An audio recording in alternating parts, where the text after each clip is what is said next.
Hermosa mañana en San Bernardino, aquí en la costa del lago, donde están estas emblemáticas embarcaciones, el monumento a Pedro el Canoero, inspiración de Teresa Parodi, que podemos ver acá, este monumento hecho recordando a Pedro el Canoero, aquí en la costa del lago, del hermoso lago azul de Ipacaraí. Y allí está Pedro en su canoa, esta recreación de este personaje que alguna vez impresionó a la cantautora correntina argentina Teresa Parodi.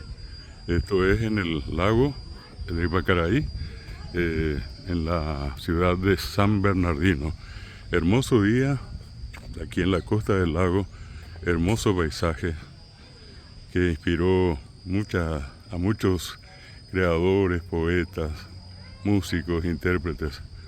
Esta es la costa del lago Ipacaraí en San Bernardino y el monumento a Pedro el Canoero.